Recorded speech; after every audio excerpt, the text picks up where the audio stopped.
Son las 6 de la mañana, 35 minutos. Saludamos a esta hora al ministro de Hacienda y Crédito Público, el doctor José Manuel Restrepo. Ministro, gracias por acompañarnos. Buenos días. Muy buenos días, Luis Carlos. Un saludo a usted, a los integrantes de la mesa de trabajo y a todos los oyentes de la FM. Es muy grato estar esta mañana con ustedes. Igualmente, señor ministro, 17.6% ha crecido la economía. Dice el presidente que es el dato de crecimiento económico más fuerte en la historia económica del país. ¿Por qué se dio? ¿Qué impulsó la economía? Luis Carlos, yo creo que hay una cantidad de factores que van conjugados en beneficio de un resultado como este, que sin duda es un resultado histórico.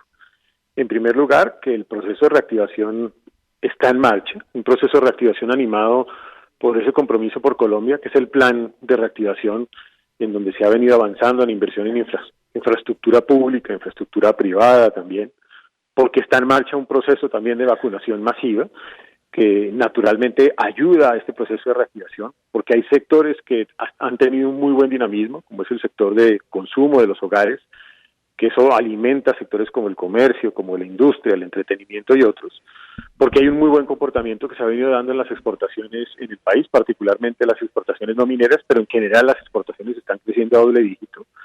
Obvio, también venimos de un año en donde tuvimos una caída importante, eso ayuda a que el crecimiento sea más alto, pero a pesar de eso, y cuando uno compara, ya no contra el 2020, sino contra el 2019, es decir, antes de pandemia, aún comparado contra ese primer semestre del 2019, ya el nivel de PIB real está siendo superior al de ese año 2019 en el primer semestre, lo cual significa que la economía colombiana está demostrando su capacidad de resiliencia, y una capacidad de resiliencia que naturalmente nos llena de satisfacción y además de optimismo respecto de lo que viene a continuación para el país.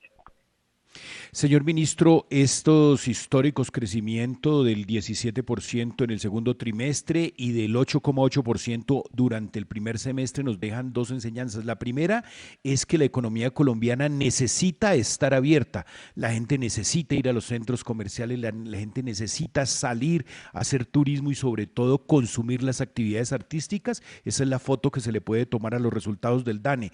Pero sigue el agridulce del empleo.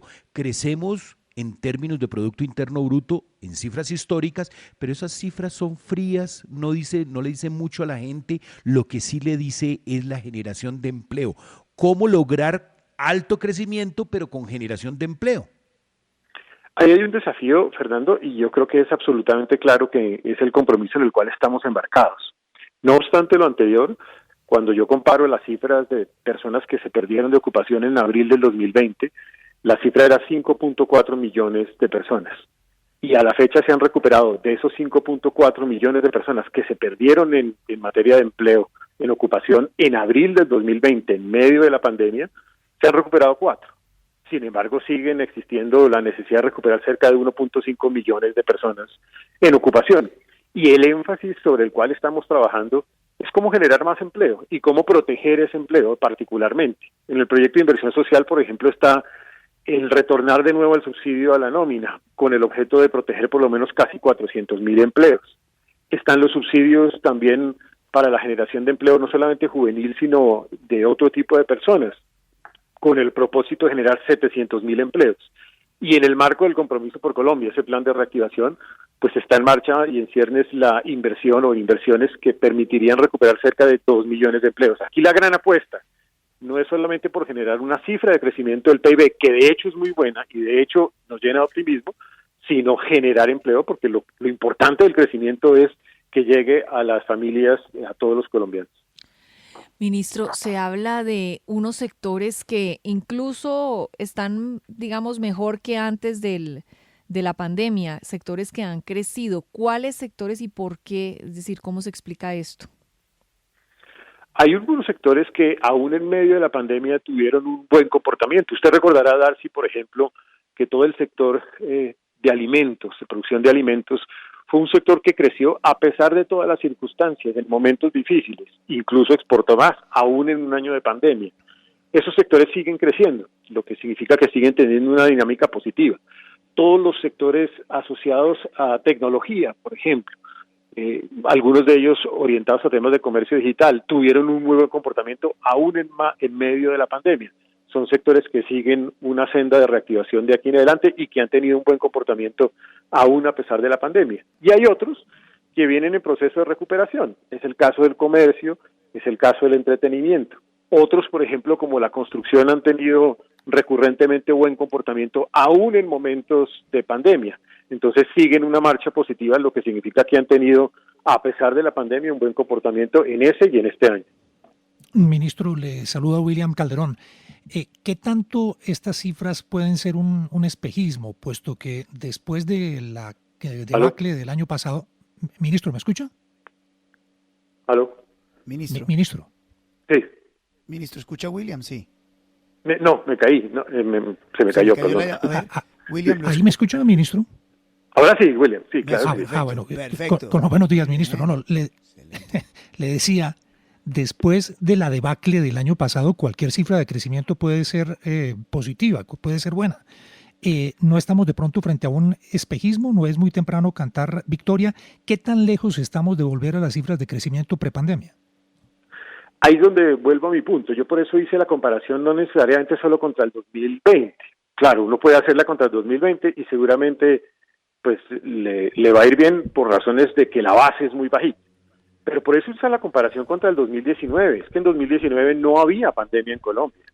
Y en ese año 2019, comparando primer semestre del 2019 contra primer semestre del 2021, Colombia está creciendo en el nivel de PIB real 0.4 puntos porcentuales. Es decir, hay un crecimiento respecto a esa circunstancia del primer semestre del 2019, lo cual es una buena noticia.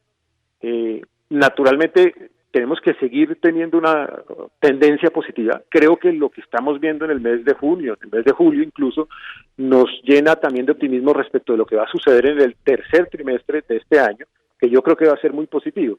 Entonces ya la comparación, aún contra el 2019, en el primer semestre, es positiva. Y lo otro también, William, son las comparaciones internacionales. Y en las comparaciones internacionales, por lo menos de aquellos países donde tenemos información del segundo trimestre, la verdad es que el comportamiento de Colombia es bastante positivo. Es uno de los mejores comparativamente con países de zona euro, con países desarrollados, aún con países de América Latina. Y muy importante, comparado 2021 contra 2019, contra otros países de la región, también de los pocos países que tienen resultado positivo, es el caso colombiano. Ministro, buenos días. Lozano, ¿qué tiene que pasar? ¿Qué se requiere que ocurra para que en este segundo semestre mantengamos estos buenos números y el año cierre con un resultado importante?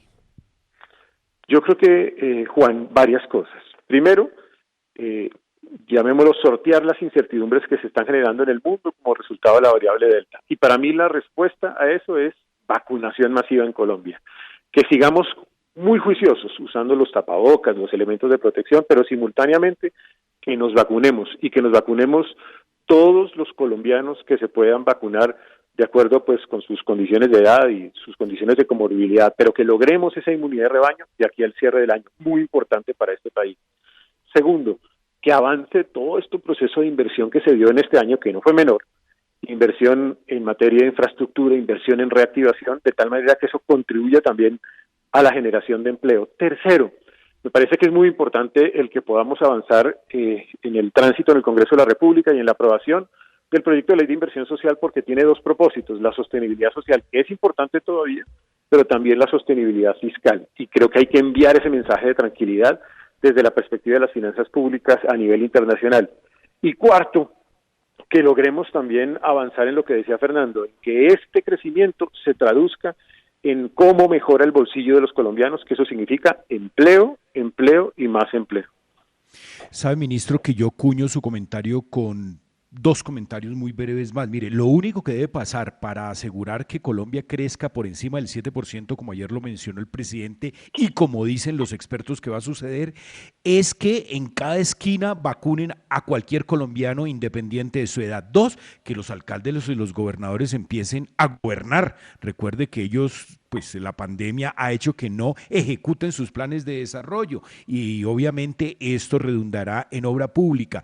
Ministro, ¿cómo va la reforma tributaria? ¿Sí la logra sacar antes de septiembre? Pues yo aspiro a que sí, Fernando.